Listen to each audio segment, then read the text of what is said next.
হবিগঞ্জ ৪ আসনে নির্বাচনী প্রতিশ্রুতি পূরণ করতে গিয়ে বিডি ক্লিনের ৬০০ স্বেচ্ছাসেবী কর্মীদের নিয়ে মরা নদীর ময়লা পরিষ্কারের কাজে নেমেছেন সংসদ সদস্য ব্যারিস্টার সৈয়দ সাইদুল হক সুমন। সকাল থেকে বিকেল পর্যন্ত পৌর শহরের উপর দিয়ে বয়ে যাওয়া পুরাতন খোয়াই নদীর কচুরিপানা ও বর্জ্য অপসারণের কাজ শুরু করেন তিনি। নির্বাচনী প্রচারণায় গিয়ে প্রথমেই পুরাতন খোয়াই নদীর ময়লা আবর্জনা পরিষ্কারের ঘোষণা দিয়েছিলেন ব্যারিস্টার সুমন। সংসদ সদস্য নির্বাচিত হওয়ার পরপরই কথা আর কাজের মিল রেখে সাধারণ মানুষের প্রশংসা কুড়োচ্ছেন তিনি। বিডি ক্লিনের ৬ শতাধিক স্বেচ্ছাসেবীদের নিয়ে নদীর বর্জ্য ও কচুরিপানা পরিষ্কার করেছেন তিনি। দীর্ঘ ৪০ বছরে আমাদের পর্যটন মন্ত্রী, মেয়র, উপজেলা চেয়ারম্যান তাদেরকে পেয়ে আমরা এই কাজটা সম্পন্ন করতে পারবো। ধন্যবাদ জানানো লাগে, ধন্যবাদ দিয়ে শেষ হবে না।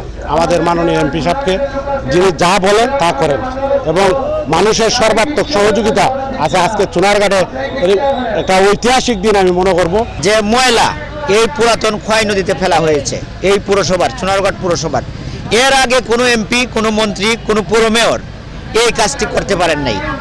এখন আমাদের নবনির্বাচিত এমপি ব্যারিস্টার সৈয়দ সাইদুল হক সুমন ভাইয়ের নেতৃত্বে এই কাজটি শুরু হয়েছে। আপনারা দেখতে পেয়েছেন যে প্রায় ৬০০ থেকে ৭০০ বিডি ক্লিনের কর্মী ইতিমধ্যেই এই পুরাতন খোয়াই নদীর ময়লা আবর্জনা স্তূপ্ত এই নদীকে পরিষ্কারের কাজে তারা নেমে গেছে। উনি বলেছিলেন উনি যেদিন শপথ গ্রহণ করে বাইতে আসবেন উনি এই মরা নদীকে জিতা করবেন। আজকে এই ধারাবাহিকতায় আমরা দেখতে পাইতেছি যে বিডি ক্লিন নামক একটি প্রতিষ্ঠান আমাদের এই মরা খোয়াই নদীকে পরিষ্কার করার জন্য উনি কিন্তু এমপি হওয়ার পরপরেই ওনার অঙ্গীকার রেখেছেন। উনি এমপি হওয়ার পরপরেই এই মরা নদী কাজ করতে পরিষ্কার করার জন্য উদ্যোগ নিয়েছেন এবং কি পরিষ্কার করাইতেছেন।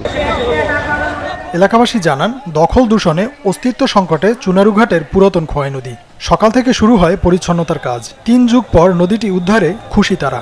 আমার বয়স ২৫, কিন্তু আমি এই পর্যন্ত এই নদীতে আমি এই যাবৎকালে কাউকে নামতে দেখি নাই। কারণ এই ময়লা স্তূপে এমন অবস্থা হয়েছে, এখানে কোনো মাছ জন্মায় নাই। উনি যে ইস্তেহারে বলেছেন যে স্মার্ট নগরী গড়তে হলে আমাদের সৌন্দর্যের দিকে আগে মনোযোগ দিতে হবে, উনি আসলে তারই যে ইস্তেহার ছিল এই ইস্তেহারের প্রতিফলন আমরা ইতিমধ্যে দেখেছি। আমাদের উদ্দেশ্য হচ্ছে ময়লা পরিষ্কার করা না, আমাদের হচ্ছে মানুষের মন মানসিকতা পরিষ্কার করা। যে আমরা তো আমাদের ঘরে ময়লা পেতে পারি না, দেশটা তো আমাদের, তাহলে আমাদের কেন দেশটার মাঝে আমাদের এই খালটা তো আমাদের, আমরা কেন এখানে ময়লা ফেলবো? এই জন্য আমরা মানুষকে সচেতন করতেছি। যেখানে হচ্ছে অপরিচ্ছন্ন কোনো জায়গা দেখে আমরা ওই জায়গাটাকে পরিচ্ছন্ন করে ওইখানে ফুলের বাগান দেই, যাতে হচ্ছে মানুষজন আর নেক্সট টাইম হচ্ছে ওইখানে ময়লা না ফেলে।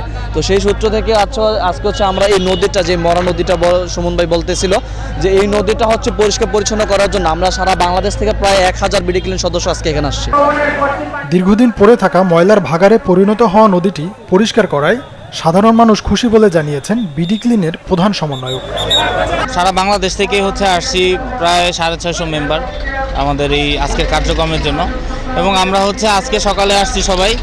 আজকের মধ্যে এই খালটা আমরা পরিচ্ছন্ন করে আবার বিকালে সবাই চলে যাব যার যার গন্তব্যস্থলে। আমরা বাংলাদেশে বর্তমানে ৫৭টা জেলা এবং ১৬৫টা উপজেলাতে হচ্ছে আমাদের এই কার্যক্রম চলতেছে, এবং সারা বাংলাদেশে আমাদের প্রায় ৪৫,০০০ প্লাস অ্যাক্টিভ মেম্বার আছে। সারা দেশে আমরা আসলে আমাদের এই কার্যক্রম করি। তো আমাদের এই প্রতিষ্ঠাতার সাথে হচ্ছে সুমন ভাই যোগাযোগ করে যে তাদের এই চুনারু ঘাটে একটা মরা নদী আছে, সেটা পরিচ্ছন্ন করতে হবে। তো তার আহ্বানে হচ্ছে আমরা সাড়া দিই। পরিচ্ছন্নতা কাজে সহযোগিতা করে চুনারুঘাট পৌরসভা ও পরিকল্পনা অনুযায়ী এখানে ওয়াকওয়ে নির্মাণে সকলের সহযোগিতা চেয়েছেন স্থানীয় মেয়র। ওনার প্রচেষ্টা, ওনার উদ্যোগে, আমাদের সহযোগিতা কারণেই আজকে এই পুরাতন খোয়াই নদীটা আমরা ক্লিন করার জন্য আমরা যে উদ্যোগ নেওয়া হয়েছে, সেই উদ্যোগে জনসাধারণ সহ বিডি ক্লিনের যারাই আসছেন, আমি পৌরসভার পক্ষ থেকে ওনাদেরকে অভিনন্দন জানাই, অভিবাদন জানাই। এই কারণে আজকে আমরা বৃহৎ একটি কাজ, যেটা আমাদের মাননীয় সাংসদের নির্বাচনী প্রতিশ্রুতি ছিল, আমাদেরও একটা প্রতিশ্রুতি ছিল, সেই প্রতিশ্রুতিটা যেন যেভাবে আমরা বাস্তবায়ন করতে পারতেছি আপনাদের সার্বিক সহযোগিতার মাধ্যমে।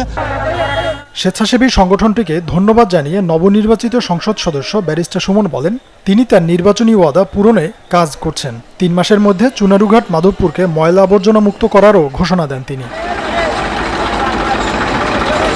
উপজেলার জন্য একটা ঐতিহাসিক দিন।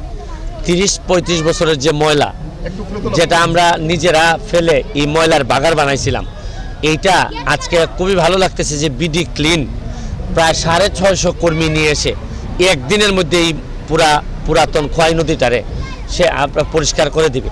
এখানে স্থানীয়ভাবে যারা সহযোগিতা করতেছেন, সহযোগিতার নেতৃত্ব দিচ্ছেন আমাদের পৌরসভার যিনি মাননীয় সম্মানিত মেয়র সাইফুল ইসলাম সাহেব, এটার নেতৃত্ব দিচ্ছেন, আমরাও আছি। প্রথম 3 মাসে যদি আমি আমার এলাকার ময়লা পরিষ্কার করতে পারি, পরে বাকি 4 বছর আমি উন্নয়নের জন্য, সৌন্দর্য বর্ধনের জন্য কাজ করতে পারবো। আমি আপনাদের সহযোগিতা চাই। 1982 সালে নদী শাসনের আওতায় চুনারুঘাট শহর বাঁচাতে স্বেচ্ছাশ্রমে নদীর গতিপথ পরিবর্তন করা হয়। তারপর থেকেই পুরাতন খোয়াই নদী পরিণত হয়েছিল ময়লার ভাগাড়ে। Desk report, channel 24।